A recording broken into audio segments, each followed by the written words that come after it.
हमारे सभी दर्शकों को सादर प्रणाम। जय श्री कृष्ण। आज का हमारा विषय है पैसा आता तो है लेकिन टिकता नहीं है। अधिकतर प्रश्न यही होता है लोगों का कि हम पैसा तो कमा रहे हैं लेकिन पैसा टिकता ही नहीं, बचता ही नहीं। किसी न किसी कारण से पैसा खर्च हो जाता है, बैंक बैलेंस नहीं बन पाता है, जमा पूंजी दिन दिन कम होती जाती है। पैसा आ रहा है लेकिन हम उसे जमा नहीं कर पा रहे हैं। ज्योतिष में इस योग को कैसे समझें? अनेक योग लिखे हैं लेकिन आज एक सटीक और सुंदर योग बताने जा रहा हूँ। इसे आप चाहें तो नोट कर लें और आप इससे एक अच्छी जानकारी ले सकते हैं। इस योग से आप समझ सकते हैं कि किस प्रकार व्यक्ति को लाभ भी मिल रहा है लेकिन पैसा वह जमा नहीं कर पा रहा है। एन केन प्रकारेण धन चला जाता है, नहीं बचता है, टिकता नहीं है। सबसे पहले तो आप इस चार्ट को देखें। यहाँ जो यह चार्ट आपको दिखाई दे रहा है, इस चार्ट में सभी राशियों के नाम लिखे हुए हैं, उनके अंक लिखे हुए हैं और उनके स्वामी लिखे हुए हैं। नीचे आपको एक कुंडली दिखाई दे रही है। ध्यान से इस कुंडली को देखें। आपको चाहे लड़का हो, लड़की हो, स्त्री पुरुष कोई भी हो, अपनी जन्म कुंडली खोलकर देखें और यदि आपकी कुंडली में भी ऐसा ही योग है तो आप समझ सकते हैं। और यदि आप इसी स्थिति से गुजर रहे हैं तो आप इस योग को अवश्य देखें कि आपके पास पैसा तो आ रहा है लेकिन बिल्कुल भी नहीं बच रहा है, टिक नहीं रहा है। आगे से आगे खर्चे तैयार रहते हैं, पैसा जैसे ही आता है वापस चला जाता है।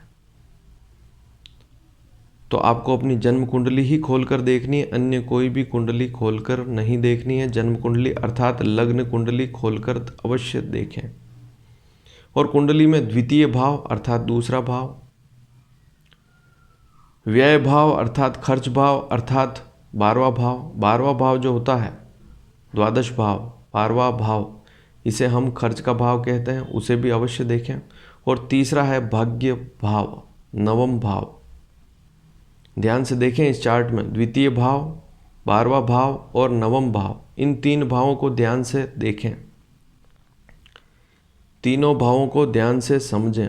दूसरा भाव जो होता है हमारी जमा पूंजी का भाव होता है। हमारे जीवन में जितना भी धन बचता है, हमारे पास जितना भी पैसा बैंक बैलेंस है, वह स्थिति धन भाव से देखी जाती है। भाग्य स्थान अर्थात भाग्य से मिलने वाला लाभ, भाग्य अर्थात सीधा संबंध है, हमारा जीवन जो है आराम से चलता रहे, उसमें कोई बाधा ना आवे, उसका भाव भाग्य भाव नवम भाव है। भाग्य प्रबल है तो सारी स्थितियां अच्छी है और भाग्य प्रबल नहीं है तो सारी स्थितियां कमज़ोर है। और तीसरा भाव है 12वां भाव, तीसरी स्थिति है 12वां भाव। ध्यान से देखें कुंडली का 12वां भाव, इसे खर्च भाव भी कहते हैं। खर्च भाव, जीवन में जितना भी उल्टा सीधा या अच्छा खर्च होता है वह 12वें भाव से देखा जाता है।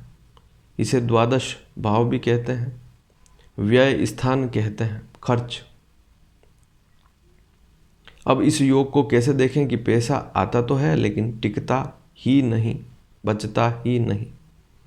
तो सामान्य सा सूत्र है, जो नवम भाव है भाग्य स्थान है, इसमें यदि द्वितीय भाव का स्वामी और व्यय भाव 12वें भाव का स्वामी, दोनों भावों के स्वामी बैठे हों तब ऐसी स्थिति बनती है। आपको देखना होगा कि द्वितीय भाव में कौन सा अंक लिखा हुआ है, क्या अंक लिखा हुआ है, कौन सी राशि का अंक लिखा हुआ है, उसका स्वामी इसी चार्ट से ऊपर आप समझ सकते हैं।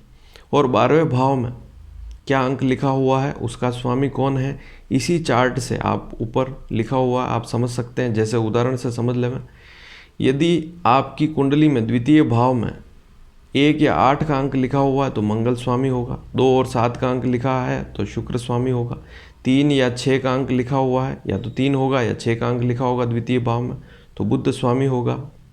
4 का अंक है लिखा हुआ है द्वितीय भाव में, तो चंद्रमा की कर्क राशि है, चंद्रमा स्वामी होगा। 5 का अंक लिखा हुआ है तो सूर्य स्वामी होगा। 9 या 12 का अंक लिखा हुआ है तो गुरु स्वामी होगा। 10 या 11 दोनों में से कोई एक अंक लिखा हुआ है द्वितीय भाव में तो शनि स्वामी होगा।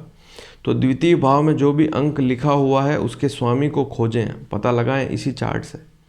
और 12वें भाव को भी इसी प्रकार से देखना है। 12वें भाव में भी कोई न कोई अंक लिखा हुआ होगा, और यहाँ इस चार्ट के ऊपर आप देखें जो भी अंक लिखा है उसके आगे जो स्वामी है उसको समझ लें।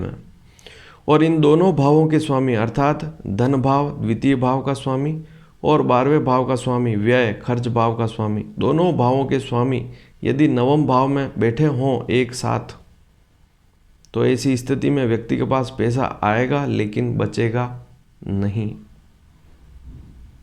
धन भाव का स्वामी नवम भाव में बैठ जाए, यह बहुत अच्छी स्थिति है। किसी की कुंडली में यदि धन भाव का स्वामी नवम भाव में बैठा हुआ, उसमें कोई दुख वाली स्थिति नहीं है, शुभ स्थिति है यह। लेकिन इसके साथ साथ यदि खर्च भाव का स्वामी, यदि 12वें भाव का स्वामी भी उसके साथ में बैठ जाए नवम भाव में, तभी ऐसी स्थिति बनती है। यहाँ पर पूरी कुंडली का विश्लेषण करना होता है। और 12वें भाव का जो स्वामी है यदि बुरा है, अशुभ ग्रह है, उस कुंडली में योग कारक नहीं है, तो उस ग्रह को देखें और उस ग्रह की शांति अवश्य कराएं।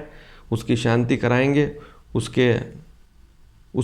ग्रह से संबंधित वार का व्रत करेंगे, उस ग्रह के दान करेंगे। 12वें भाव का जो स्वामी है उसके व्रत दान जप करेंगे उस ग्रह के, तो लाभ मिलेंगे। अलग अलग कुंडली में 12वें भाव का स्वामी अलग अलग होता है। तो आज आपने समझा कि द्वितीय भाव का स्वामी और 12वें भाव का स्वामी अर्थात द्वितीय भाव धन भाव, 12वां भाव खर्च भाव, इन दोनों भावों के स्वामी यदि नवम भाव में भाग्य भाव में बैठ जाए तो व्यक्ति के पास धन आता तो है लेकिन टिकता नहीं है। तो यदि यह विषय आपको अच्छा लगा हो तो इसे शेयर अवश्य करें। अधिक से अधिक शेयर करेंगे तो लोग भी इसे सीख पाएंगे, समझ पाएंगे और इसके उपाय भी कर पाएंगे। धन्यवाद। जय श्री कृष्ण।